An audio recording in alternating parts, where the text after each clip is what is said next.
The Oklahoma City Thunder fall to the Minnesota Timberwolves in what was an interesting game. We'll talk about what went wrong and preview the Nuggets game, all coming up. You are Locked On Thunder, your daily Oklahoma City Thunder podcast. Part of the Locked On Podcast Network, your team every day.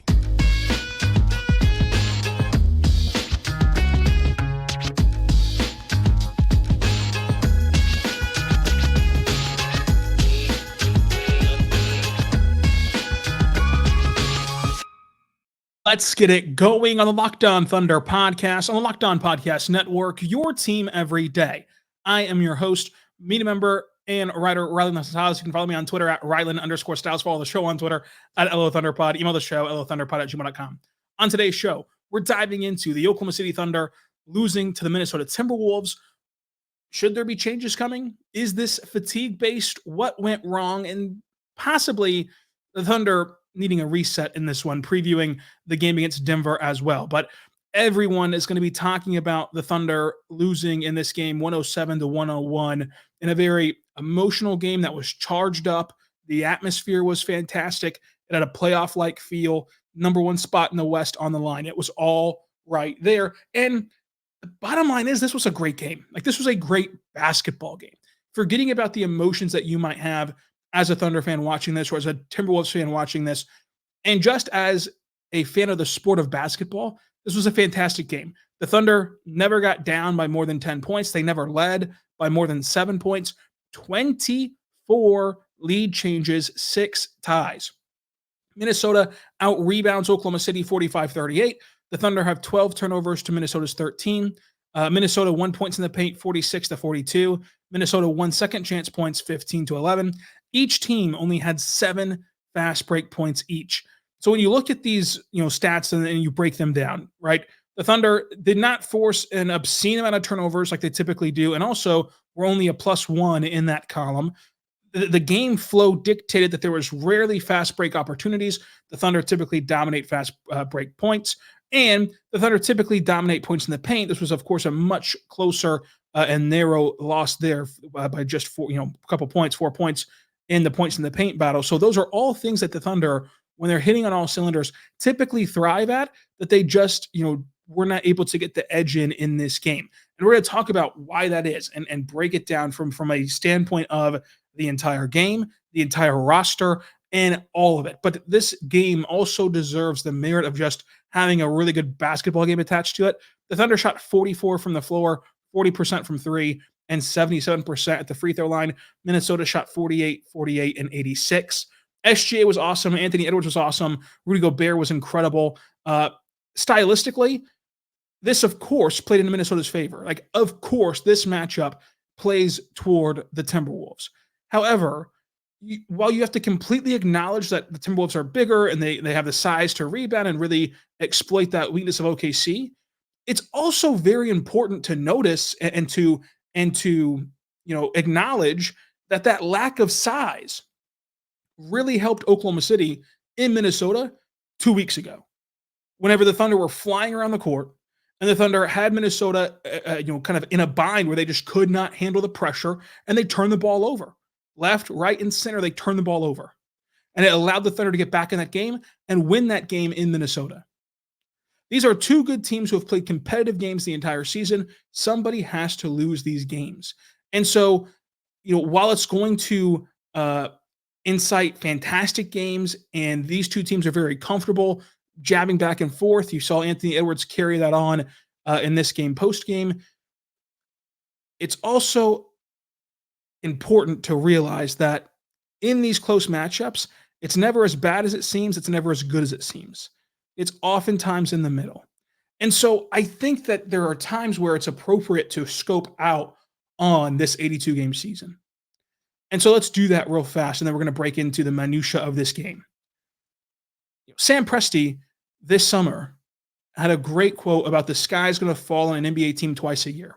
Now, at the end of the day, for right now, this is just 2 bad games. The Thunder have never lost more than 2 games in a row. So, they're not at that point yet. But even if the sky does fall, and this kind of spirals a little bit, and Oklahoma City loses to Denver because right now Shai and Chet and Dort are questionable, J-Dub and Isaiah Joe are out. That's how the NBA works. That is expected. It's expected top to bottom within all 30 organizations. It's expected between the media that covers this sport and the fans who follow it yearly. You expect a situation like this to occur even twice a year when you go through these kind of slumps. And then you take it back even further. In the month of January, the Thunder will play 17 games, the most you are legally allowed to play in the NBA. That'll include 5 back-to-backs and 11 road games. Every team goes through this. Last year, the Thunder went through this at one of the worst times you can go through it in March in a competitive play-in race. They went through it, and it really hurt them, and they dropped games that they shouldn't. And they were able to rebound, of course, and get to the play-in and have a very successful season. But it did happen last year. For as good and fun as we look back on last year being, this still happened to them. And it happens to everyone every year. Like, it's going to happen. Now, the fact that's happening now, actually, if this does continue to go the way it's trending, actually is better for the Thunder because you have that natural pause, that natural break coming up with the All-Star break. So I think that the Thunder are going to have to get creative tonight against Denver. And I believe that they're probably going to have to get creative, at least until the All-Star break, if not longer, to kind of counteract the damage done with this schedule. But I think that it's important at times to kind of look at this from a full scope view, because we can get so into the weeds of just going day to day and living game to game and kind of zeroing in on each game as it happens. And then you take a step back and realize this has been a brutal stretch for the Thunder. This has been a brutal stretch. So whenever you look at guys missing shots short and you look at, Chet, for example, it's easy to point to the fatigue, and it's not even necessarily an excuse the way that it sounds, more so as an explanation. And I would much rather be able to be critical or talk about a team's weakness from a standpoint of explanations than from a standpoint of there's just no cause or correlation. There's at least a correlation to why you're seeing the Thunder in these last 2 games not play up to their standard, not play up to where they want to be at. It isn't as though they just fell off of a cliff or forgot how to play basketball, or all of a sudden none of this works and they have a bad roster. It's just the simple fact of how the NBA flows each year and the dichotomy of scheduling. And, part of it is due to the in-season tournament Marcus talked about before, of that's kind of thrown things into whack, where you're seeing that because of the in-season tournament scheduling, where they had to leave some dates open and you had a ton of off days in December, you're paying for that now in January, and every team is paying for that now in January. And that's why you're seeing this scoring explosion also across the NBA. That's why you're seeing 70-point games, because you just cannot get the motors going and get the gears turning each night whenever you're trying to cram these games in, across the league. And it's especially hitting home for Oklahoma City in this stretch of playing 17 games, most you can play, 5 back-to-backs in a single month, the most you can do, most in the NBA. And I think that there's at least a rational explanation for why things have kind of turned. Now, let's talk about Josh Giddey. Let's talk about all the topics that came from this game. But I thought that it was important to kind of recenter the conversation from a full scope view before we get into that. But first, I want to tell you right now about our good friends over at eBay Motors. Check them out today at eBay Motors, because eBay Motors is here for you. With Locked On Fantasy Basketball host Josh Lloyd, they're teaming up together to make sure that you have the best picks each week to help you out and help you win all season long. Because just like with eBay Motors, no matter if you're doing a daily draft or scouting the waiver wire, every week they're going to get you the guaranteed fit for your roster to win a championship. eBay Motors will get you the guaranteed fit to help your ride and keep your ride alive. So Josh Lloyd gave us his lineup of players he would keep an eye on. You have Ayo Dosunmu, you have Jarrett Vanderbilt, Josh Hart, Paul Reed, Aaron Nesmith. I personally would go with Paul Reed. For as long as Joel Embiid is out with this knee soreness injury, B-Ball Paul is going to be an elite fantasy ad for you, so you can kind of get in on the margins there. Aaron Nesmith is also a really good bet as well. So check out Josh Lloyd. Locked On Fantasy Basketball is going to help you win your championship, but eBay Motors will help you build a championship car and keep your ride or die alive and getting trophies for you, because they have over 122 million parts to choose from, and they have what you want with your car, from brake lights to LED headlights to roof racks, bumpers, whatever your baby could need. eBay Motors has it for you. eBay Motors Guaranteed Fit. It's guaranteed to fit your ride the first time, every time, or your money back. Plus, At these prices, you're burning rubber, not cash. So keep your ride or die alive at eBay Motors. Guaranteed fit, only available in U.S. For customers. Eligible items only, and exclusions do apply.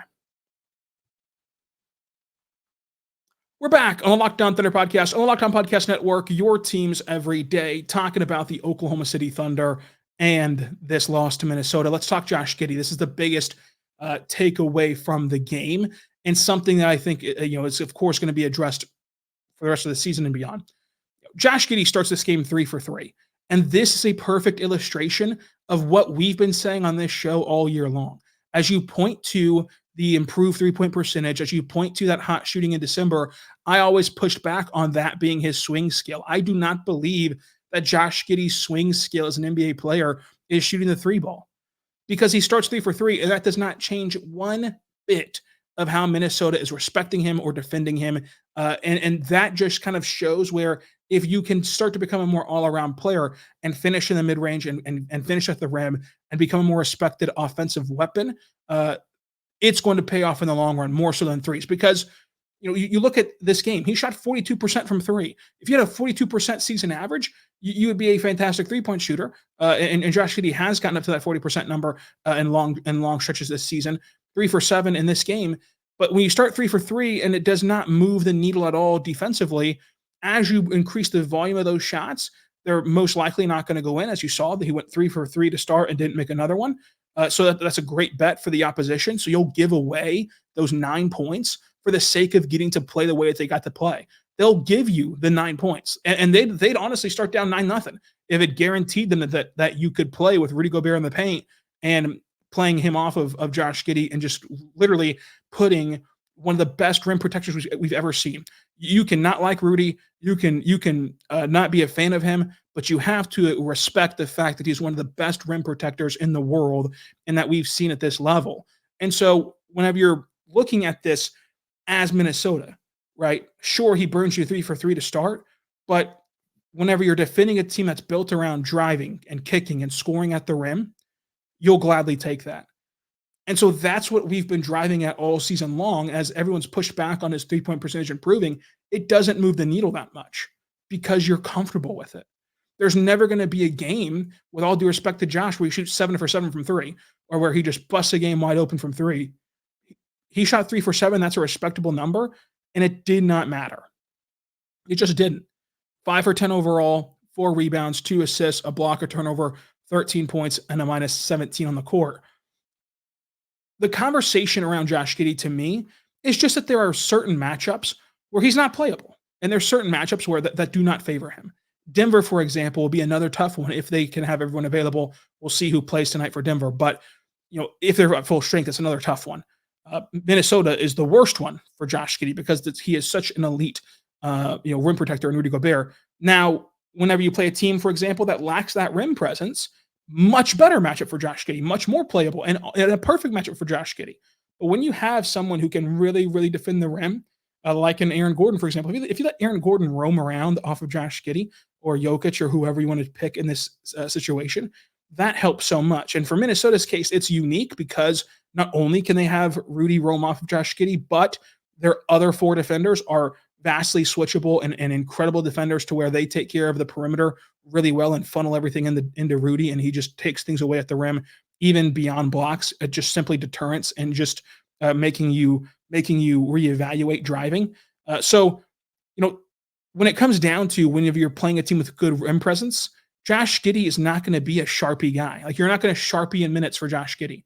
That's not who he is as a player at this point in his career. Josh Giddey is a pencil in minutes guy and be ready to adjust on the fly. And that's okay. Not everyone can be a star. Not everyone can be an all-star, superstar, upper echelon player where you're going to give them 30 minutes no matter what. That's not everyone's role in the NBA. It's rare that you see, teams have a ton of those guys on the same roster. And so whenever we acknowledge that not everyone can develop at the same rate, and not everyone can develop in the same environment, not everyone can develop in the same structure or at the same time, then it's easier to look at this with a kind of more balanced viewpoint. As long as the Thunder continue to follow through, which they've not been shy about benching Josh Giddey down the stretch of games, as long as they continue to do that, And even, you can argue that they should tweak it a little bit more, but still, everything will fall into place as it goes. But yes, this matchup against Minnesota is insanely tough for Josh Giddey. It's not a favorable matchup. But you know what? On that same token, when you look around the NBA, you're going to be able to find tough matchups for every player, and matchups where they're not going to thrive for every player. But the frustration, of course, is there. But we also, at the same time, cannot spend all summer long during the draft process talking about how all these picks will pan out, and like all these picks won't pan out, and you just want more bites at the apple and all these buzz phrases, and then not follow through with them as seasons unfold, as things happen. And so with Josh Giddey, there are matchups where he's going to play really well. There's also matchups like Minnesota where he's just not going to be fit for the game. And that's what it was. He was not able to play his best game against Minnesota. With Lu Dort, I think that it's a kind of different conversation. The panic around Lu Dort right now, I think, is vastly overblown. 0 for 7 from the floor, 0 for 6 from 3. He missed a ton of good open looks, and they played off of Dort because of it. But he had 2 points, 3 boards, 3 assists. Don't throw the baby out with the bathwater on this one. Like, do not look at Lu Dort's performance here. Even in this cold streak of shooting, he's still shooting 39% from the three-point line this season, still a year for him. Don't throw the baby out with the bathwater. He has the challenge of defending the top and best scorers in the world nightly, and he had a 17-game sprint of doing that when you're supposed to have a marathon sport of playing 82 games in those off days and everything else. That is really going to impact your legs, which is obviously really going to impact your shot. And furthermore than that, forgetting about this January excuse, even if you do not want to buy into the schedule thing, which you should, because it's a legitimate thing.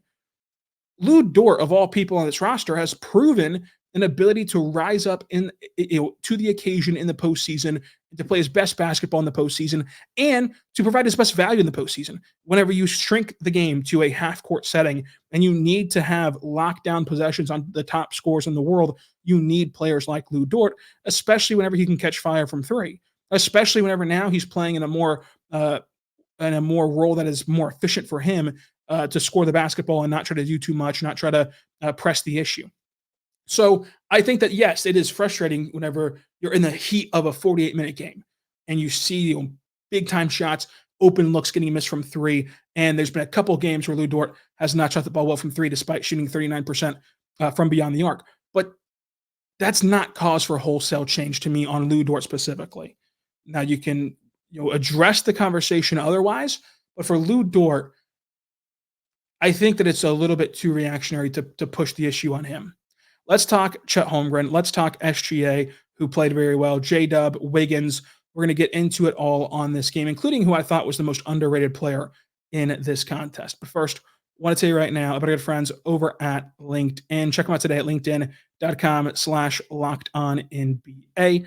They're there for you, getting you set. Because as a small business owner, you can be looking at this and asking yourself the same question: what's the one move I can make that'll take my business to the next level in 2024? LinkedIn knows that your success is all dependent upon the people that you surround yourself with. That's why LinkedIn Jobs has created the tools to help you find the right professionals for your team faster and for free. LinkedIn isn't just another job board. LinkedIn is a cast of networks to help you find more than 1 billion professionals to make everything easier and the best place to hire for your business. What I love about LinkedIn Jobs for small businesses is that LinkedIn Jobs is the #1 delivering qualified hires versus leading competitors. And they're going to match you with these qualified candidates within 24 hours, where they're going to help you get to those great options quicker. And you're not going to have to sit through and go through and sift through some relatable applicants. So check it out today at linkedin.com. When you do, go to linkedin.com/lockedonnba. You can post your job for free there at linkedin.com/lockedonnba. Terms and conditions do apply. Check them out today. We're back on the Locked On Thunder podcast, on the Locked On Podcast Network, your teams every day. Thank you so much for making us your first listen every single morning, every single day. We're here for you, talking Thunder basketball. Subscribe across all podcasting platforms, including on YouTube, so you never miss an episode. Follow me on Twitter at Rylan_Styles. And let's continue diving into this game. Let's talk Chet Holmgren. He looked fatigued in this game. He looked very fatigued. It looked as though he was lacking his legs and didn't have a ton of lift on his shots. He won't make any excuses, but when you look at Chet Holmgren's season, he has not missed a single game this year. Coming off of an extremely serious injury.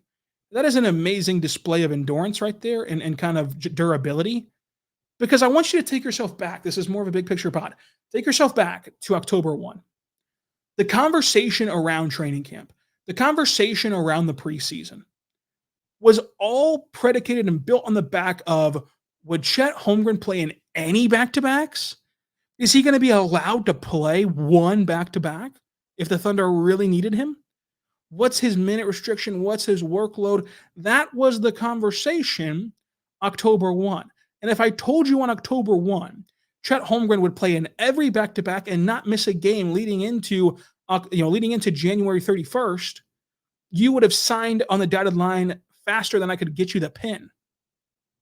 So it's been impressive to watch him go through this. And I think that because he is such a focal point of what the Thunder do and such a key piece in their success, that it's easy to forget he's also a rookie and he's going through normal things like a rookie wall that every rookie hits around this time. As you've played more games now than you've ever played in your life in one single season at any level. The All-Star break will be huge for Chet Holmgren. And that's where, before we talk about some of the stuff that happened in this game, overall, this is still a fantastic year from Chet Holmgren, and this recent dip where he's not been good offensively is explainable. And that's where you really want to evaluate players. Is it explainable? Because if it is explainable, within these constructs of like a perfect one-to-one reason why these things might be happening, it makes the rest of the previous good parts and the previous good of his year be more apt to translate and carry over once the fatigue issue is solved. But 4 points, 7 rebounds, 2 assists, 0 for 2 from 3, 2 for 9 from the floor. Like that is not a good game offensively for him. My only big criticism of Chet Holmgren offensively, and this has been a common theme this year that we've discussed, is that there are times where the ball gets swung to him at the three-point line, he's wide open, and off that catch, like the moment he catches it, he's already stepping toward the next offensive action and looking to funnel the basketball elsewhere. Whenever it creates, and that's what creates these awkward like plays and awkward videos of Chet being all alone, but passing it up, is because if you go back and watch those possessions, it's kind of a predetermined motion. It's as if it's like one fell swoop of continuing to move the ball along into a new action. And while that's great and that's unselfish and it leads to some fantastic plays because of it, there's also times where you want to, appropriately view the floor and how you're being defended and catch it thinking to shoot first. And then you can pivot into getting the offense going if the defense recovers in time or if you don't have as much space as you thought. But when you automatically make that decision, you put yourself in such a tough spot because once you start that motion, right, and you get off balance to go and dribble towards somebody for a dribble handoff or just simply to pass the rock somewhere else, it's then incredibly awkward to get back into a shooting motion. Whereas if you're in a shooting motion first on the catch, then you can easily pivot to those other things, quickly, even if the shot ends up not being there. So that's what I'd like to see from Chet. And again, saying that, we have no idea how Chet's being asked to handle these situations or what the game plan is specifically. We make educated guesses based upon talking to the coaches and players and watching every game intently and watching it multiple times in my case. But there still is that level of we don't know for a fact why he's doing it, but that's just something that I've observed that I would really, be curious about. He's not been good on offense, but I really think that when you watch his shots fall short, those are clear signs of fatigue and clear signs of like losing it in your legs for a little bit in this tough stretch. And he is questionable against Denver. We'll see if he plays against Denver on Wednesday. But defensively, he made some awesome plays. Like that 2-on-1 fast break recovery. You can talk all day long about the contact with Ant, but just talking about him showing on the left side of the lane, flipping the hips and getting over to Ant to contest at the rim, just getting a contest is vastly impressive to do that. And it shows that he has those elite hips to flip them and it really allows him to be that high-end defender. Then his block on where Anthony Edwards just kind of seals him off with his body, but Chet is so long that he can get blocked off by Ant's body, but still get to the basketball and throw it off the glass without fouling. That's impressive stuff. That's like top tier 1A stuff that he's able to do. SGA had an MVP game. 37 points, 7 rebounds, 8 assists, 2 steals, 2 for 3 from 3, 15 for 16 at the free throw line, 55% from the floor. He is the ultimate craftsman in the NBA. SGA is the ultimate craftsman in the NBA. Using Rudy Gobert's leverage against him because Rudy Gobert is playing up high and strong and walling up at the rim, and he's kind of overzealous on his first contest attempt, and then SGA just uses that to his advantage, stepping through for a scoop layup. He uses his body so well to initiate contact toward defenders and bump them off their spot, which is what you have to do to be a high-level rim scorer. The up and under move has been a massive thing for him all year long, and you've seen it get set up because he's shown you over the course of this season, over the course of last season in his career to this point, because he's shown you that at any spur of the moment, he can rise up and take a shot on any part of the court, all 3 levels. He is comfortable shooting the basketball, and he can do it in the blink of an eye.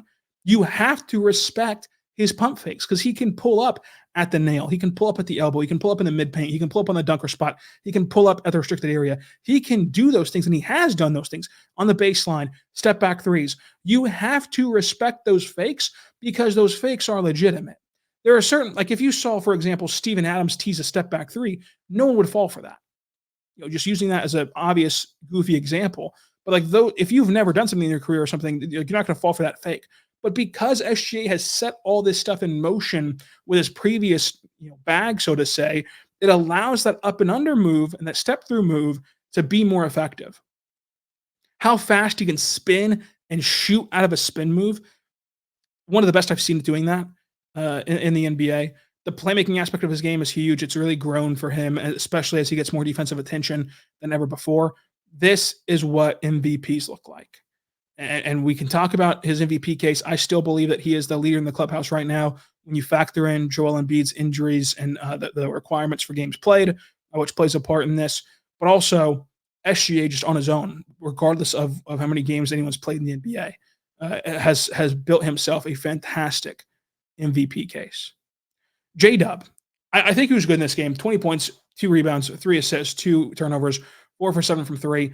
He just provides those energy-giving plays. Timely threes, the alley-oop to get on a 9-2 run, ignites the crowd and really starts off this game hot, what became a playoff-level game. It was a playoff-level game on the court. It was a playoff-level game atmospherically. It was just awesome. He did a lot of things well. Like the delay cuts from him are special, where he acts like he's going to flare out to the corner and just kind of set up a play and set up an offensive shell. And then from that kind of almost walk paced to the 3-point line, he just darts down baseline, backdoor cutting to the rim. That stuff is special from him to get some easy buckets. His touch, was a bit off. I think that the shortness, again, factors in with the legs and fatigue. But overall, I thought he did a really, really good job. And, he settled for some tough looks, but those are tough looks that he's made before. And so, like, the margin of if a shot rims in or out, I think at times can get overblown. I think that the biggest thing from J-Dub is his emotional leadership. In a game like this especially, so whenever you have a player, who will wear his emotions on his sleeve, it gets the crowd back into it, it gets the team into it, and he's one of the guys that you look at as like the guy and the face of the emotion of the Thunder. Because, Chet and SGA and other players, while they can be expressive, their expressiveness is so captured because it's so rare. SGA can go have the highlight play of the game in the second quarter, and you cut to him and you look at him, and it's just a ho-hum bucket for him. Whereas with J-Dub, he can make a great play and feed into your energy because of it. And I think that is something that the Thunder really need, and that he provides them really well. Because like naturally, that is a role where you can't fake it. Like if you're not a natural, passionate person like that, and energetic and emotional person like that, trying to make that happen for you comes off as forced and is not believable. But with J-Dub, it comes off so authentic, and it really works every time for the sake of like turning games or stopping runs and really getting the crowd into it and getting the team fired up. Wiggins was awesome, 7 points, 4 rebounds, and assist, a steal. His best play of the night was this fantastic follow-up putback on a Mičić miss, where like the miss caromed off the rim and like floated in the air for what felt like 15 seconds, and Wiggins was the only one to time it up properly for the putback. Jay Will, I think, was much better than his box score will indicate. Jay Will really improved in drop coverage in this game, specifically whenever he could play off of Kyle Anderson. That was whenever he made his bread and butter. He had 2 official blocks, but some really, really good rim deterrence in this game. He had a great positional charge that was not called, and it was called a play on. I think that was one of the worst calls of the night from the officials on a night where people are complaining about the refs. I just don't agree with the fact of that being a play on, especially with the new flop rules. It either had to be a charge or a block or a flop. Like, it could not have been nothing on that play, and that would have been another rim stop for him, I think, had they called something there. 1 for 3 from the floor, 0 for 1 from 3. He was a really good option for OKC again in this matchup off the bench, and he spelled Chet Holmgren very well. Isaiah Joe was fantastic, but he did leave the game early due to an injury, which I think that was not expressed a ton in the moment, and it kind of led to some questions, but he left with a sternum bruise, which will hold him out of Denver. Him and J-Dub are already ruled out for Denver. Chet and Dort and SGA are questionable for Denver. But Isaiah Joe in this game was fantastic at fighting for rebounds, as he's been all year long. He got a shot off in the mid-range, which really shows how he can bend a defense. He knocked down some big threes. Isaiah Joe is really, really good. The MVP of this game, SGA. Up next, Thursday, let's recap the Nuggets game. Friday, a special guest joins the show. Saturday, Hornets recap, and Monday, Raptors recap, all coming at you. Some great stuff coming out, special announcements coming out soon. Going to be a lot of fun. Cannot wait for you to follow along all rest of the season long and beyond, because we are here 5 days a week for you all year long, all season long, off season long. Trade deadline next week is going to be a ton of fun. Subscribe anywhere you get your podcast from, including on YouTube. Until tomorrow, be good and be good to one another.